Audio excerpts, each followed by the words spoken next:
This week's story is sponsored by Audible Kids. Please visit audiblekids.com/storynori for your free audiobook download. The Blind Beggar of Baghdad. Hello, this is Natasha. And Bertie has asked me to tell you a story from the 1001 Arabian Nights. It's about a caliph, which is an Arabic name for a king, and he ruled the city of Baghdad. His name was Harun al-Rashid, and he really did live and rule in great splendour around 12,000 years ago. There are several stories about him in the 1001 Nights, some of which may or may not be true. But before the story, here's something you might not know. You've probably heard of the book called The Wonderful Wizard of Oz, and the song that goes, "We're off to see the wizard, the wonderful Wizard of Oz." Well, actually, that story was the first of 13. The second story in the series is called The Marvellous Land of Oz, and it brings the Scarecrow and the Tin Man into new adventures in the Land of Oz. If you would like to listen to this story, you can download the audio and buy it from our sponsor, Audible Kids. Just go to audiblekids.com/storynori or follow the link from Storynori sidebar. Now, where was I? Yes, the story.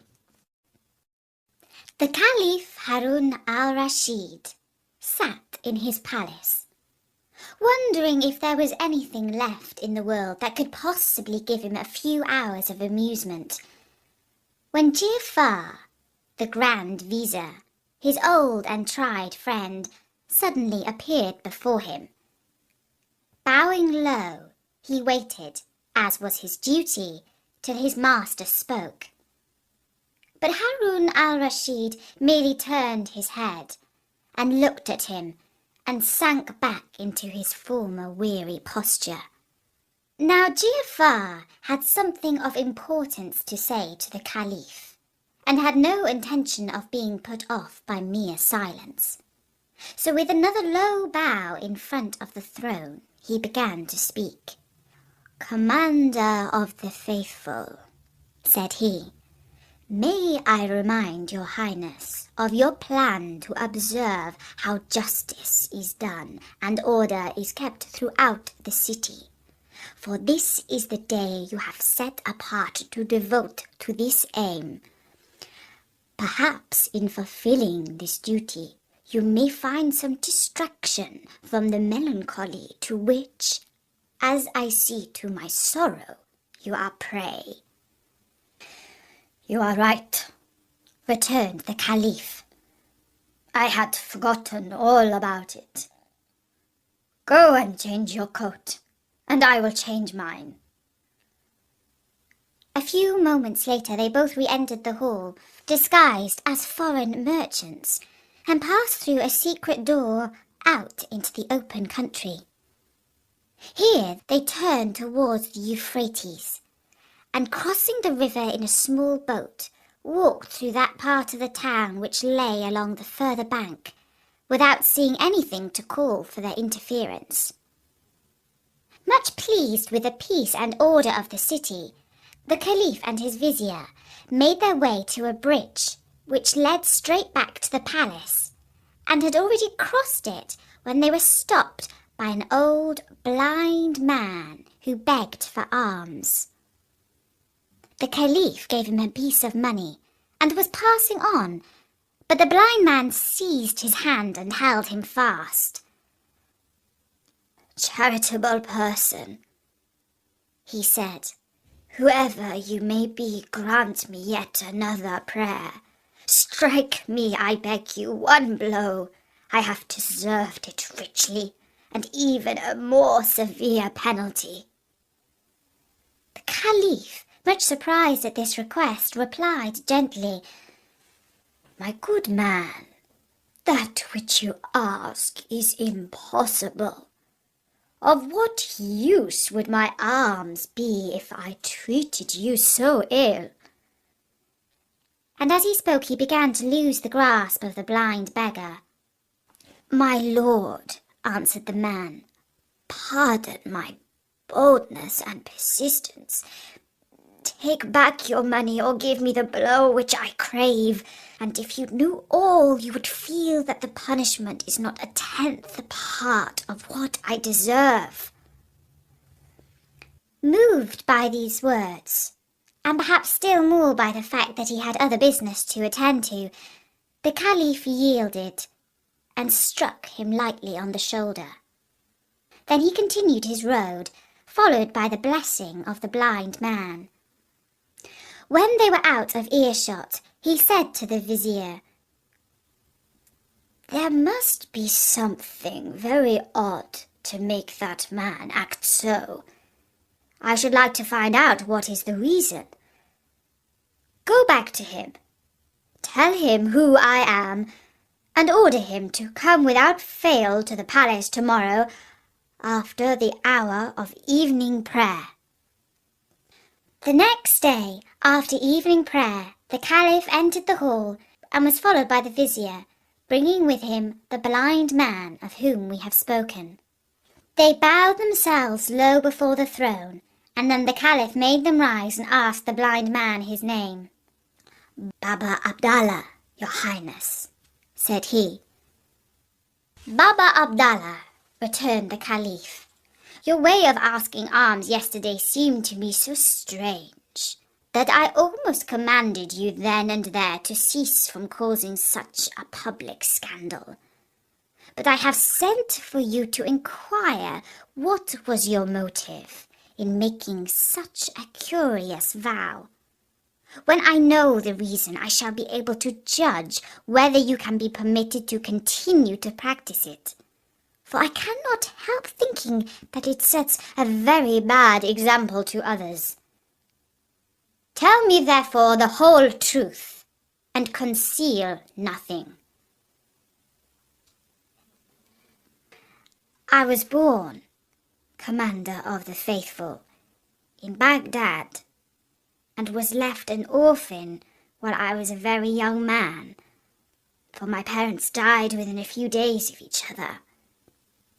I had inherited from them a small fortune, which I worked hard night and day to increase, till at last I found myself the owner of 8 camels.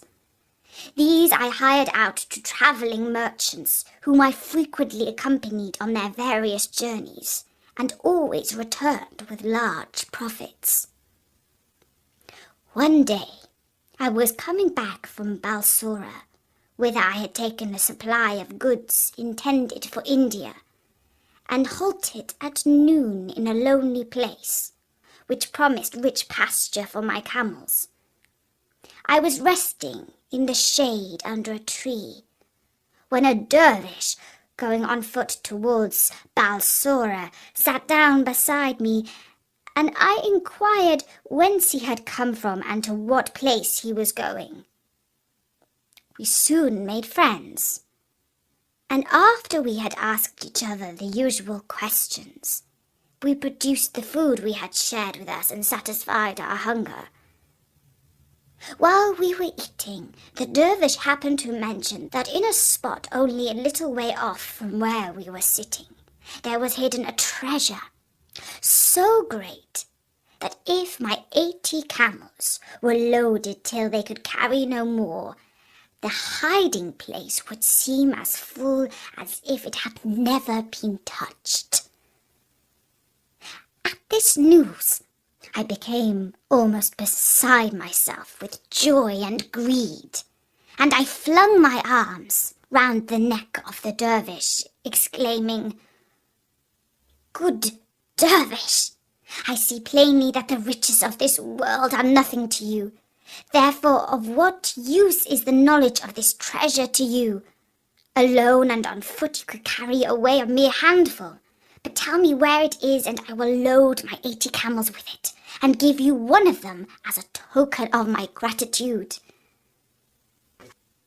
The dervish saw quite well what was passing in my mind, but he did not show what he thought of my proposal. "My brother," he answered quietly. "You know as well as I do that you are behaving unjustly. Before I reveal to you the secret of the treasure, you must swear that after we have loaded the camels with as much as they can carry, you will give half to me and let us go our own ways. I think you will see this is fair, for if you present me with 40 camels, I on my side will give you the means of buying 1,000 more." I could not deny, of course, that what the dervish said was perfectly reasonable. But in spite of that, the thought that the dervish would be as rich as I was unbearable to me. Still, there was no disguising the matter, and I had to accept his conditions or bewail to the end of my life the loss of immense wealth. So I collected my camels, and we set out together under the guidance of the dervish. After walking some time, we reached what looked like a valley, but with such a narrow entrance that my camels could only pass one by one. The little valley, or open space, was shut up by 2 mountains, whose sides were formed of straight cliffs which no human being could climb. When we were exactly between these mountains, the dervish stopped. "Make your camels lie down in this open space," he said, "so that we can easily load them. Then we will go and get the treasure." I did what I was bid, and rejoined the dervish, whom I found trying to kindle a fire out of some dry wood.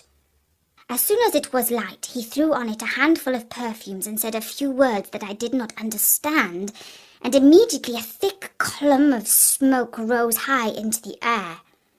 He separated the smoke into 2 columns, and then I saw a rock, which stood like a pillar between the 2 mountains, slowly open, and a splendid palace appear within. But, Commander of the Faithful, the love of gold had taken such possession of my heart that I could not even stop to examine the riches, but fell upon the first pile of gold within my reach and began to heap it into a sack that I had brought with me. The dervish likewise set to work, but I soon noticed that he confined himself to collecting precious stones, and I felt I should be wise to follow his example. At length the camels were loaded with as much as they could carry, and nothing remained but to seal up the treasure and go our ways. Before this was done, however, the dervish went up to a great golden vase, beautifully chased, and took from it a wooden small box which he hid in the bosom of his dress, merely saying that it contained a special kind of ointment. Then he once more lit the fire, threw on the perfume, and murmured the unknown spell, and the rock closed. The next thing was to divide the camels and to load them with the treasure. The demon of envy filled my soul. "What does a dervish want with riches like that?" I said to myself. "He alone has the secret of the treasure and can always get as much as he wants." "My brother," I exclaimed, "you are a dervish by profession and live a very quiet life, only caring to do good and careless of the things of this world. You do not realize the burden that you lay upon yourself when you gather into your hands such great wealth. Besides the fact that no one who is not accustomed to camels from his birth can ever manage the stubborn beasts. If you are wise, you will not encumber yourself with more than 30, and you will find those trouble enough." "You are right," replied the dervish, who understood me quite well. I confess that I had not thought about it. "Choose any 10 you like, and drive them before you." I selected 10 of the best camels. I had got what I wanted. But I had found the dervish so easy to deal with that I rather regretted I had not asked for 10 more. I looked back. He had only gone a few paces, and I called after him, "My brother," I said, "I am unwilling to part from you without pointing out what I think you scarcely grasp. That large experience of camel driving is necessary to anybody who intends to keep together a troop of 30. In your own interest, I feel sure you would be much happier if you entrusted 10 more of them to me, for with my practice it is all one to me if I take 2 or 100. As before, the dervish made no difficulties, and I drove off my 10 camels in triumph, only leaving him with 20 for his share. I had now 60, and anyone might have imagined that I should be content. But, Commander of the Faithful, there is a proverb that says, "The more one has, the more one wants." So it was with me. I could not rest as long as one solitary camel remained to the dervish. And returning to him, I redoubled my prayers and embraces and promises of eternal gratitude till the last 20 were in my hands. "Make a good use of them, my brother," said the holy man. "Remember, riches sometimes have wings if we keep them for ourselves, and the poor are at our gates expressly that we may help them." My eyes were so blinded by gold that I paid no heed to his wise counsel, and only looked about for something else to grasp. Suddenly I remembered the little box of ointment that the dervish had hidden, and which most likely contained a treasure more precious than all the rest. Giving him one last embrace, I observed accidentally, "What are you going to do with that little box of ointment? It seems hardly worth taking with you. You might as well let me have it." "And really, a dervish who has given up the world has no need of ointment." "Oh, if only he had refused my request! But then supposing he had, I should have got possession of it by force, so great was the madness that had laid hold upon me. However, far from refusing it, the dervish at once held it out, saying gracefully, "Take it, my friend, and if there is anything else I can do to make you happy, you must let me know." Directly the box was in my hands, I wrenched off the cover. "Are you so kind?" I said. "Tell me, I pray you, what are the virtues of this ointment?" "They are most curious and interesting," replied the dervish.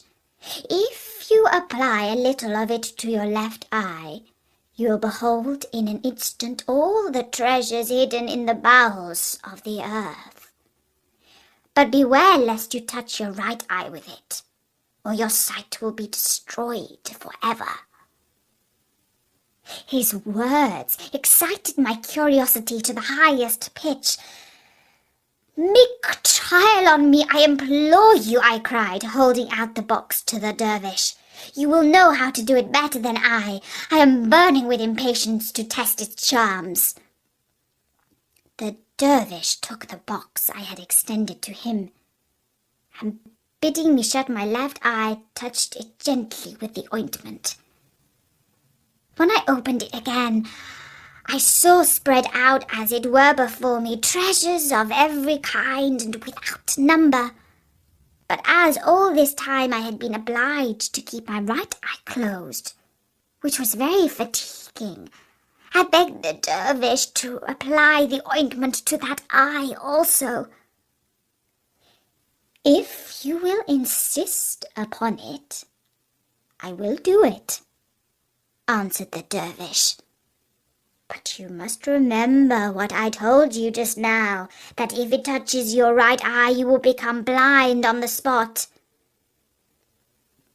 unluckily, in spite of my having proved the truth of the dervish's words in so many instances, I was firmly convinced that he was now keeping concealed from me some hidden and precious virtue of the ointment. So I turned a deaf ear to what he said. "My brother," I replied, smiling, "I see you are joking. It is not natural that the same ointment should have two such exactly opposite effects." "It is true all the same," answered the dervish, "and it would be well for you if you believed my word." But I would not believe, and dazzled by the greed of avarice, I thought that if one eye could show me riches, the other might teach me how to get possession of them. And I continued to press the dervish to anoint my right eye, but this he resolutely declined to do. "After having conferred such benefits on you," said he, "I am loath indeed to work you such evil. Think what it is to be blind, and do not force me to do what you will repent as long as you live." It was of no use. "My brother," I said firmly, "pray say no more, but do what I ask. You have most generously responded to my wishes up to this time. Dare not spoil my recollection of you for a thing of such little consequence. Let what will happen, I take it on my own head, and will never reproach you." "Since you are determined upon it," he answered with a sigh, "there is no use talking." And taking the ointment, he laid some on my right eye, which was tight shut. When I tried to open it, heavy clouds of darkness floated before me. I was as blind as you see me now. "Miserable dervish!" I shrieked. "So it is true after all! Into what a bottomless pit has my lust after gold plunged me! Ah, now that my eyes are closed, they are really opened. I know that all my sufferings are caused by myself alone. But, good brother, you who are so kind and charitable and know the secrets of such vast learning, have you nothing that will give me my sight back?" "Unhappy man," replied the dervish, "it is not my fault that this has befallen you, but it is a just punishment. The blindness of your heart has wrought the blindness of your body. Yes, I have secrets that you have seen in the short time that we have known each other, but I have none that will give you your sight back. You have proved yourself unworthy of the riches that you were given. Now they have passed unto my hands, whence they will flow into the hands of others less greedy and ungrateful as you are." The dervish said no more, and left me, speechless with shame and confusion, and so wretched that I stood rooted to the spot, while he collected the 80 camels and proceeded on his way to Balsora. And I should soon have been dead of hunger and misery if some merchants had not come along the track the following day and kindly brought me back to Baghdad. From a rich man, I had in one moment become a beggar. But in order to expiate the sin of avarice, which was my undoing, I oblige each passer-by to give me a blow. This, commander of the faithful, is my story. When the blind man had ended, the Caliph addressed him, "Baba Abdallah, truly your sin is great, but you have suffered enough. Henceforth repent in private, for I will see that enough money is given you day by day for all your wants." At these words, Baba Abdallah flung himself at the Caliph's feet and prayed that honor and happiness might be his portion forever. And that was the story of the blind beggar of Baghdad. I do hope you enjoyed it. And there are loads more stories from around the world at storynori.com. So drop by soon and listen to some. For now, from me, Natasha, bye-bye!